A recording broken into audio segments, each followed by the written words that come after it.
Bienvenue à bord du vaisseau Hypersensas. Bonjour et bienvenue dans le Défaussé, votre émission hebdomadaire sur les jeux de société. Moi c'est Alex et comme d'habitude je suis accompagné de Zéphiriel. Bonjour. Nous sommes sur la dernière journée du FIJ. Alors du coup les voix elles sont plus trop là, mais nous sommes toujours accompagnés d'invités exceptionnels. Et aujourd'hui nous avons Monsieur Guitou. Salut. Et Monsieur Mathias. Hello. De Spiral Edition. Ça va ? Ça va et vous ? Nous on n'est pas ça va dans notre podcast parce qu'on n'est pas dans c'est vrai, en plus. analyser ce paralysie. Non mais en plus je me disais que la dernière fois que c'était pas bien de dire aux gens ça va parce que ça sert à rien. Parce qu'ils vont pas dire non. Ouais voilà. Franchement ça serait trop drôle, un jour ils te répondent non et là ils commencent à te lâcher tout le truc mais au podcast tu vois. Ouais. Donc faites ça dans l'analyse. En vrai tu peux faire un truc de comment vas-tu ? Est-ce que tu es content d'être là ? Tu vois, il y a un truc de dans ce sens-là que tu poses que. C'est impossible de répondre non. Bah la personne va pas dire je suis pas content d'être là. Bah du coup cette question. En vrai, ce serait marrant qu'elle le dise. Mais juste dire je suis content d'être là, ça me fait plaisir, machin, c'est un truc de politesse. Quoi. Dans les émissions les plus pros, globalement, les gens, effectivement, à la radio, ils disent pas comment ça va, quoi. Ils disent je suis avec machin et let's go, on parle. Quoi. Bah ouais. Ouais, c'était écoute Léa Saint-Lamier, j'avoue. Oh my gosh. Ok. Et sinon, vous venez nous parler de quoi ? On vient vous parler de présage.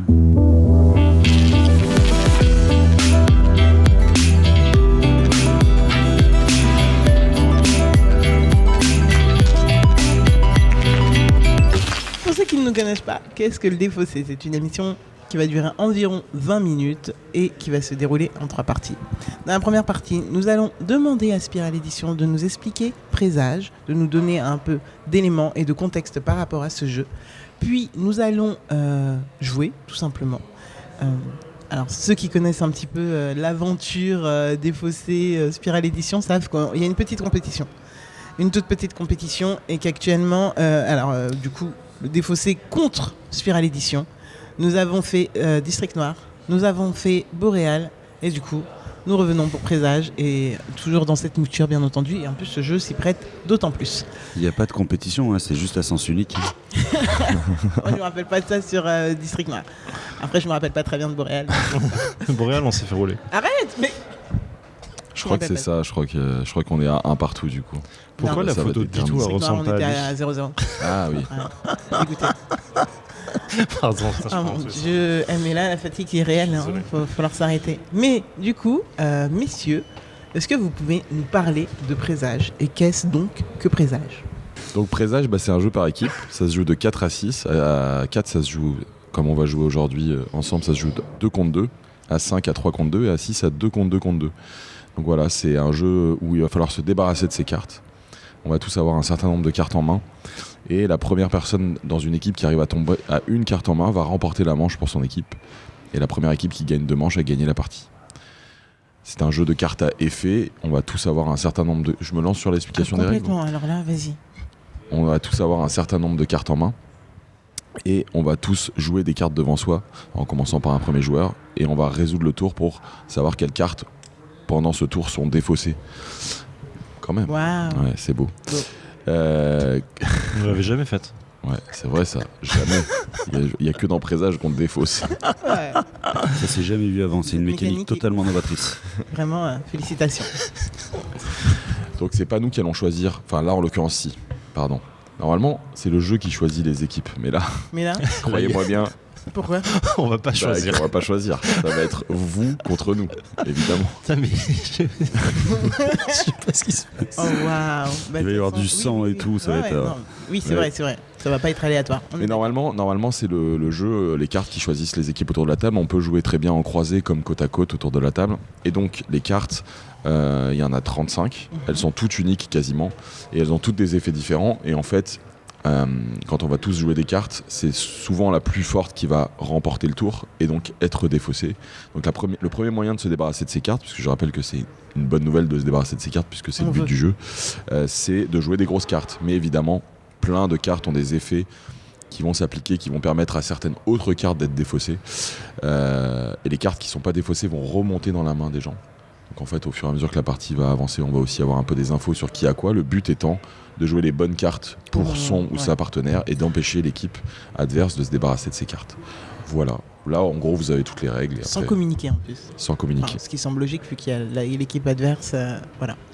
Alors, on a posé très très très peu de questions, tout simplement parce que Zéphiriel et moi-même y avons déjà joué plusieurs fois. Oui. Donc c'est un peu compliqué de trouver des questions là tout de suite maintenant. Surtout qu'on connaît très bien le matériel. Et en parlant de matériel, est-ce que vous pouvez nous faire la petite fiche Wiki, qui, par qui, pourquoi, comment Présage, donc c'est un jeu de 4 à 6 joueurs de Maxime Rambourg, illustré par Ben Renaud, pour des parties qui vont jusqu'à 25-30 minutes.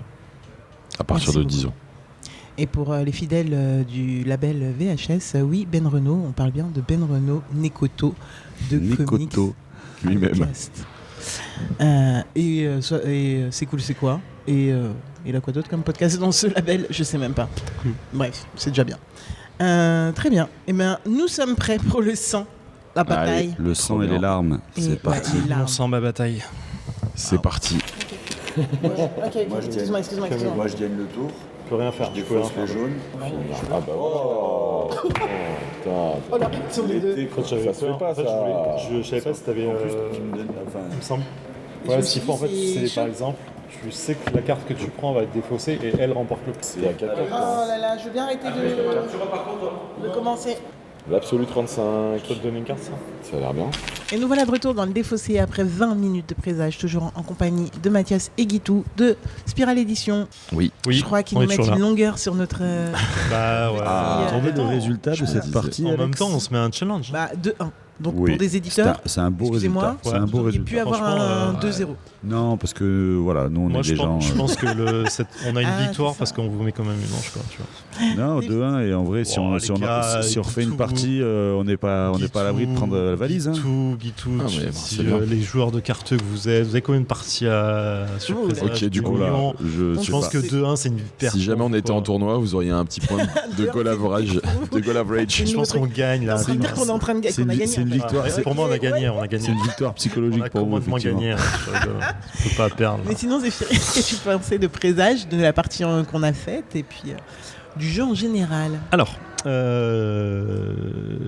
Présage, je l'ai connu il y a très longtemps. C'était encore un proto que j'avais kiffé à la base. Notez le passé dans ma phrase. Et que j'ai vu plus ou moins évoluer au fur du temps. Au fur. Et voilà. Là, je suis très content de cette partie parce que ça me redonne un peu le truc du en fait, j'aime ce jeu. Parce que les dernières parties que j'ai faites ont été très souvent soit en festival, soit en festival, c'est-à-dire physiquement dans les festivals, soit en après-festival, dans des trucs comme ça. Et on jouait souvent à 6 et je ne m'amusais absolument pas. J'avais vraiment l'effet trio de c'est cool, je pose une carte, il se passe rien. Et je perds ou je gagne. Et en vrai, je me dis, j'ai pas l'impression d'avoir participé au jeu. En fait, j'ai participé parce que j'ai pris des cartes dans la main et que j'ai posé une carte. Mais en vrai, j'ai pas eu l'insensation d'avoir fait un effet dans le jeu, que mon move a fait un truc. Et du coup, j'avais un peu cette sensation de, je sais pas pourquoi, ça fonctionne pas pour moi. Ça fonctionne plus en tout cas. J'ai un truc qui marche plus dans le jeu, quoi. Et là, je retrouve à 4. Mon discours, c'était à 6, pour moi, le jeu, il n'a pas de sensation. Pour moi, j'entends mon émotionnel à moi, quoi. J'arrive pas à m'y faire. Je trouve ça, ça me procure vraiment rien. J'ai vraiment pas l'impression de participer au jeu. Et je me disais, par contre, à 4, je sais que normalement, ça fonctionne, quoi. Et là, ça me ravit de savoir que, pour moi, à 4, le jeu, il est top. T'as du tricky, tu joues vraiment avec un partenaire, tu essaies de comprendre ce qu'il y a pas, tu te souviens des cartes qui ont été jouées, qui reviennent dans la main, qui ont été échangées, ainsi de suite. Et là, t'as un vrai, je trouve qu'il y a un vrai poids d'échange, quoi, de jeu. Alors qu'en 6 joueurs, pour moi, j'arrive pas à participer. En fait, je trouve qu'il y a un truc qui fonctionne pas pour moi. Mais du coup, voilà, je trouve que pour revenir sur le cœur du jeu, et ce que j'adore, il y a le côté effectivement jeu de pli. Alors, on n'est pas vraiment sur un jeu de pli, on en parlait un peu avec Mathias en off juste avant, mais l'idée de pouvoir de cartes qui vont complètement inverser le jeu, c'est-à-dire des grosses cartes qui vont gagner par leur valeur, mais qui ont un effet qui parfois vont être un désavantage ou qui vont faire gagner peut-être parfois les petites cartes. Je trouve ça super intéressant, et le fait est que tu vas pas jouer uniquement sur la valeur de cartes pour pouvoir gagner, en fait. Tu peux très bien jouer et gagner sur... Un peu, il y a un effet, je suis désolé pour la comparaison Alex, un peu un effet magique, quoi. C'est pas parce que tu as une mauvaise main que tu vas forcément mal gérer le jeu. tu peux quand même t'en sortir et essayer de faire des petits coups tricky. Là, la deuxième manche qu'on remporte, qui nous fait gagner le match, il y a un effet de ok, en fait, on gère quand même la manche de bout en bout et en fait, on laisse pas trop le souffle à l'adversaire pour pouvoir les écraser. Et ça, c'est assez cool en fait comme système, je trouve. Et vraiment, j'ai eu ce moment dans le match de me dire ok, en fait, j'ai pas des mains de ouf, mais ma partenaire a peut-être des trucs et en vrai, je peux que lui donner plus de souffle ou plus d'avantages de jeu et ainsi de suite. Et je me dis, c'est vraiment, je peux quand même participer, quoi. Et ça, je trouvais ça super intéressant. Donc voilà, c'est un très bon jeu que je sortirai vraiment que à 4 joueurs, je suis désolé. Et à 5, non, mais à 5, t'as essayé à 5 ? J'ai pas essayé okay. à 5. Mais en vrai, c'est super intéressant ce retour et on en a conscience. C'est que c'est important que les gens le sachent. C'est le jeu à 4 et le jeu à 6 ont quand même des grandes différences. Comme je dis souvent, le jeu à 4, moi, il me fait plus penser à une partie un peu de tarot compétitif où on va essayer de jouer la meilleure carte au bon moment, de réfléchir. Enfin, il y a beaucoup de technicité, je trouve, quand on joue à 4, alors qu'à 6, c'est très chaotique. C'est le fun. C'est le fun, c'est le chaos. C'est je pose une carte et quand il y a 4 autres personnes ou 5 autres personnes qui vont jouer après moi, et autant, les plans, ils tombent à l'eau très très vite, quoi. Il y a des personnes qui vont plutôt préférer jouer à 6 parce que c'est le fun, parce que c'est gaulerie, parce que voilà, on veut passer un moment très léger. Et te connaissant, ça ne me surprend pas que tu préfères le jeu à 4. Effectivement, moi, c'est la configuration aussi que je préfère d'un point de vue profondeur de jeu. Même si à 6, je refuse jamais une partie parce que il y a toujours des coups d'éclat, il y a toujours des trucs un peu qui se passent, mais tu es beaucoup moins en contrôle, effectivement. Je comprends. Ma chère Alex, qu'est-ce que tu as pensé de ce jeu et de cette partie ? Ouais. Je suis très contente déjà qu'on ait au moins une manche. Je suis d'accord. Le 100-0, je déteste. Alors, moi, je vous ai contacté pour la faire, cette émission. Pas que parce qu'on adore vous affronter, mais parce que j'avais testé ce jeu à Vichy et j'étais en mode, mais je surkiffe. Vraiment, j'étais à fond et je savais que je voulais y rejouer et que j'allais sans doute l'acquérir vraiment très fort. Et en plus, il y a Ben Nekoto Renault dedans, donc j'avoue que voilà, j'étais assez fan. Et en fait, c'est vrai que début de Fige, quand on l'a ramené à la maison et qu'il y a eu cette partie à 6 et ce moment de flottement, j'étais en mode, je sais pas comment va se passer l'émission, ça va être chaud parce que j'avais un super souvenir. Et est-ce que il y a un problème de rejouabilité que j'avais pas vu? Est-ce que j'ai été emporté à Vichy et que en jouant avec vous, je sais plus avec qui j'avais joué exactement, mais en jouant avec vous, j'ai été biaisé ou vraiment j'étais en mode mais je ne comprends pas quelle est la différence. Bon, alors la différence c'est qu'on n'avait pas les bonnes règles. Alors on a fait une erreur de règle effectivement, voilà. On rejouait avec le même set de cartes, ce qui limite quand même le truc. C'est ça. Donc ça fait plaisir de revoir les autres.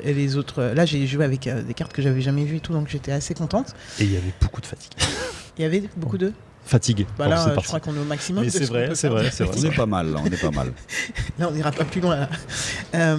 Donc voilà. Et là, en fait, du coup, je suis un peu comme Zéphiriel, très, très, très, très rassuré de cette partie où je me dis, je kiffe toujours autant le jeu. Pour moi, ça sera un 4 aussi. 5, en effet, ça sera à tester. Je ne sais pas du tout. 6, je pense que ça prend pas. Mais je vais retester avec les bonnes règles. Ça serait bien. Parce qu'on ne sait jamais. Il y a un monde où ça change pas mal de choses aussi. Selon le set de cartes qu'on avait en main lors de cette fameuse soirée au Fige. Moi, pour répondre un peu à ça, et c'est totalement normal, je rejoins Guitou, je vous rejoins sur le fait que le jeu est un peu plus, pour moi, je tempère un peu, mais qui est un peu plus chaotique à 6. Je pense qu'il y a quand même des trucs à faire à 6, ça va dépendre de l'ordre autour de la table, quand est-ce que tu arrives à reprendre la main et tout ça, qui sont des choses que tu arrives à acquérir au fur et à mesure des parties. Donc c'est vrai que la première partie à 6, je pense que c'est pas une bonne idée. Oui. Ça veut pas dire que les parties à 6 d'après seront toutes ultra chaotiques, mais c'est vrai que c'est plus chaotique. Et nous, chez Spiral, vraiment, on se pose la question quand on met le nombre de joueurs sur la boîte, notamment pendant très longtemps, on a essayé de faire une partie, une configuration à 3, à 2 contre 1. Et on n'a pas été satisfait de ce qu'on avait. On avait une solution pour jouer à 3 et on considérait que l'expérience n'était pas la même que dans les parties à 4, à 5 ou à 6. Et on préfère dire aux gens, jouer à 4, 5, 6 parce que c'est ça qu'on a voulu faire du jeu. C'est un vrai jeu par équipe. On joue pour son ou sa partenaire, on joue contre les adversaires. Et oui, effectivement, sur certaines configurations, il y a un peu de chaos, mais ça n'empêche pas, j'ai l'impression, en fait, moi, ce que j'aime dans Présage, c'est l'émotion, le coup d'éclat, et c'est pas parce qu'effectivement, c'est mon avis à moi, hein. La perte de contrôle n'empêche pas les coups incroyables où tu fais un truc qui va se passer et qui va faire que ça va trop bien se passer ou que tu as bloqué l'adversaire au meilleur moment, etc. Et oui, il y a des moments où toi tu peux pas faire grand chose. J'ai l'impression qu'on a réussi à faire un jeu où même si toi tu es un petit peu en retrait, tu arrives toujours à aider ton ou ta partenaire à te débrouiller à ce que ce soit il ou elle qui gagne, et comme il y en a qu'un qui doit gagner, mais il y a un peu ce truc de ok, je suis en support et soit je t'aide, soit même je bloque les adversaires. En fait, c'est tout aussi fort d'aider ton ou ta partenaire que de bloquer les adversaires. Donc voilà, donc en fait c'est un jeu de tempo, c'est un jeu de même. Je veux dire, on a fait beaucoup de parties. Je vois encore des trucs nouveaux, quoi. Donc, en termes de combi, de combo. Et pour revenir sur ce que tu disais, je m'inscris totalement dans ce que tu dis. Et pendant que tu parlais, je réfléchissais. Et je pense que les parties sur lesquelles il y a eu le plus de cris, d'émotions, de joie, de retournement de situation, c'était les parties à 6 qu'on a pu faire à Vermonton, et c'était incroyable de voir qu'à 6 on jouait jusque tard le soir, et c'était on enchaînait les parties, à chaque fois c'était des cris dans tous les sens parce qu'il y avait des trucs qui se passaient à chaque fois qui étaient incroyables. Mais pour les gens qui aiment la technicité de la combinaison et tout, etc., oui, on peut dire qu'il faut recommander le jeu à 4 et à 5, puisque à 5 on est que à 3 contre 2, donc il y a des équipes et il y a un petit ajustement de règles qui... Après, pour le côté A6, clairement, comme disait Kitou, moi je suis pas trop client de ce type de mécanique et de cas où je dis pas que le jeu ne fonctionne pas en général. Bien sûr, non, mais t'inquiète, on le prend pas comme ça. Et après, il y a beaucoup d'émotionnel dans ce que je dis parce que Spiral, moi je vous adore et ainsi de suite. Donc il y a ce côté, j'ai envie que le jeu me plaise aussi en fait. Donc il y avait cette peur un peu tout ça. Donc je suis totalement à charge en fait dans l'idée de. J'avais peur de pas kiffer à 4, me dire putain, ça me fait chier de pas aimer le jeu que des potes font dans l'idée. Donc il y a ça aussi, quoi. Ouais, juste pour finir, du coup, mon avis, j'ai 2 autres points sur lesquels je voulais revenir. Alors Zéphiriel a déjà dit aussi que lui, en fait, il aide, en fait. Quand il n'arrive pas, il aide. Mais en fait, moi, quand je joue à un jeu 2v2 en équipe, j'ai l'impression qu'en fait, j'ai l'impression d'avoir la pression de devoir aider. de devoir performer, en fait. Et du coup, je pense même pas au support. J'ai pas du tout pensé 2 secondes au support. Et ça, on l'a eu dans un autre jeu qu'on a fait Tech Team. Non, Dex. Eternal Dex. Ouais. Et en fait, je pense pas au support. Et c'est là que je viens de me rendre compte que c'est vraiment un truc chez moi, quoi. Quand on est en équipe, en vrai, dans les 2 cas, ça fonctionne. Tu vois, on peut pas être tous les 2 en fonction de support. D'accord, mais faut aider, en fait. Oui, mais tu vois, moi, je sais que je dois donner plus de. Oui, mais moi, j'arrivais. Il y a plein de moments où j'étais là, je vois pas. Et parce que j'étais tellement focus. Dans le micro. Oui, c'est bien, c'est un podcast. J'étais tellement focus sur mon jeu que j'étais dans mon microcosme de j'arrive pas à performer, il se passe un truc. Mais du coup, il y a de la place pour s'améliorer, tu vois. Ouais. Faut jouer plus, faut qu'on joue plus après. C'est exactement ce que j'allais te dire. C'est que du coup, tu as une learning curve qui est devant toi et il y a plein de choses à découvrir et des automatismes à choper. Ouais. Carrément. Et le deuxième truc que je voulais dire, c'est qu'en jouant avec vous, quand même, on prend une petite. Ok, il y a notre rivalité qui est rigolote au micro et tout. Bien sûr. Et pour le lore. Mais aussi, pour le coup, jouer avec vous, ça veut dire se rendre compte à quel point la technicité, elle est là, en fait. Vous étiez vraiment en mode, la mort into, into le pouvoir, into la trahison, et vraiment, vous étiez en mode, vous vivez le truc, vous connaissez vos cartes, et en fait, ça me donne juste envie d'être dans le même moule et de connaître. Par contre, et un peu comme dans Heroes Love Sulai qu'on a fait récemment, en fait, ça veut dire qu'il faut jouer. En fait, il faut les connaître, les 35 cartes. Parce que du coup, ça, c'est pour essayer de comprendre quelles combinaisons on peut faire, etc. Ce que vous avez complètement fait, il faut le jouer. Et du coup, ça demande cette réflexion, ça demande ce temps. Et franchement, j'ai juste envie de le faire. De plus, le fait que vous parliez comme ça, la mort, le pouvoir, etc., j'étais en mode, j'adore ce jeu de... Je sais pas comment on appelle les cartes divinatoires, là. Tarot divinatoire. Voilà. Les cartes de tarot et tout, et j'étais là. Franchement, je me croyais dans un autre univers. C'est magnifiquement servi par le design de Ben Renaud et par l'édition qui fait qu'il y a foil. Ouais, voilà. J'allais utiliser ce mot, mais j'étais pas sûr que c'était bon. Ce foil, il est incroyable. Et voilà. Franchement, je sais pas. On est dans un univers qui est juste, comment on dit, ésotérique. Ouais. Enfin vraiment, je kiffe fort le design. Je pense que ça a dû vous amener tellement de gens sur le stand, rien que de voir les bâches. Oui, les gens nous parlent très souvent des illustrations de Ben et c'est ce qu'on a voulu aussi mettre en avant sur le stand parce qu'il a une qualité visuelle incroyable ce jeu. Nous, c'est toujours un point qui nous tient très à cœur de travailler toute la charte graphique et toute la direction artistique de chaque jeu qui passe dans nos mains. Donc celui-là, il n'a pas fait exception. On a eu l'immense plaisir et l'immense honneur de travailler avec Ben qui s'est surpassé, vraiment. Les allers-retours avec lui ont été nombreux. On a travaillé chaque carte, on a réfléchi chaque illustration. Il y a beaucoup de choses qui ont bougé, qui ont changé.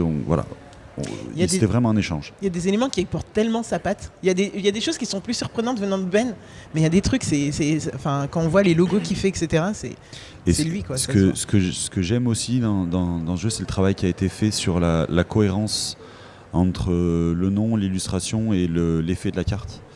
C'est quelque chose qui nous a pris un peu de temps, sur lequel on a réfléchi. On a parfois fait machine arrière sur des choses, mais en tout cas il y a eu un vrai travail il faut faire correspondre l'effet et le nom, et il faut avoir une cohérence entre l'illustration et le nom qui soit... T'as un exemple ? Le miroir typiquement c'est quelque chose moi j'aime beaucoup l'effet et le nom de la carte. L'effet du miroir, c'est une carte qui dit que ce ne sera pas la règle de base normalement, c'est la carte la plus forte remporte le tour et donc se défausse. Le miroir dit c'est la carte la plus faible. Et donc on a cet effet miroir, cet effet qui renvoie de l'autre côté. Et dans l'illustration, je trouve que c'est magnifiquement illustré pour ça. C'est que justement on a le côté haut qui du coup est décrépit et qui renvoie vers le côté bas qui lui est feuillu. Et enfin voilà. Ouais, non, mais carrément. C'est assez impressionnant et c'est ouf. Je suis très contente d'aimer votre jeu. Juste une dernière question, même si je sais que j'ai eu un petit geste qui me dit on n'a plus trop de temps. Là, vous n'avez pas mis. En fait, ce qui se commande sur les jeux, c'est illustrateur, illustratrice et auteur, autrice. Et là, vous n'avez pas fait de distinction entre les deux, c'est normal. On n'a pas distingué l'auteur et l'illustrateur on n'a pas mis auteur de points. C'est le nom et illustrateur de points. Le nom, c'est ça. Envoyer un petit logo qui donne la différence. Oui, un petit logo. Ouais, non, c'était pas. Je pense pas que ce soit quelque chose de. Je pense que ça aurait desservi le travail de Ben sur cette couve,